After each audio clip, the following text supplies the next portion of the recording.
Sementara itu pemirsa, setelah sukses meraih 2 emas, 1 perak dan 1 perunggu, akhirnya SMP Pegri 1 Denpasar untuk kedua kalinya berhasil keluar sebagai juara umum Persenijar tingkat SMP Persekolahan Pegri. Raihan ini pun disambut sukacita segenap keluarga besar sekolah dengan tidak lupa mengucap syukur dan berharap prestasi ini menjadi lecut peningkatan prestasi ke depannya.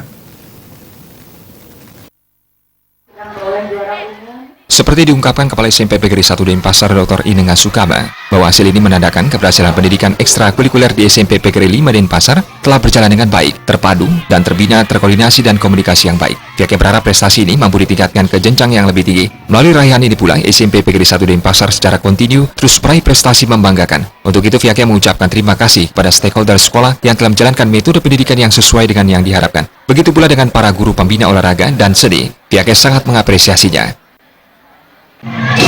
Baik untuk SMP Pegri 1 sekarang meraih juara umum 1 dalam Persenijar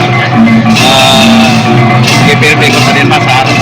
Ya sudah tentunya ini berkat kebersamaan kita yang dimana para pembina maupun atlet kita persiapkan betul, yaitu dari pagi kemudian juga sore pembinaan berlanjut terus.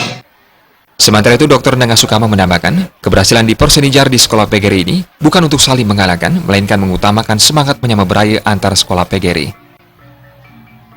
Sehingga anak-anak tampil ini dengan penuh, yaitu semangat, antusias. Nah, seperti sekarang kita meraih juara umum 1 ini berkat kebersamaan dari para pelatih, begitu juga pembina kita, begitu juga anak kita dengan mereka berlatih. Nah, jadi sangat Adapun raihan medali emas didapat dari cabang senam dan catur putra, perak dari Pidarta Bahasa Bali, dan perunggu dari catur putri. Inenga Sukama juga mengaku salut atas perjuangan anak didiknya yang sangat luar biasa.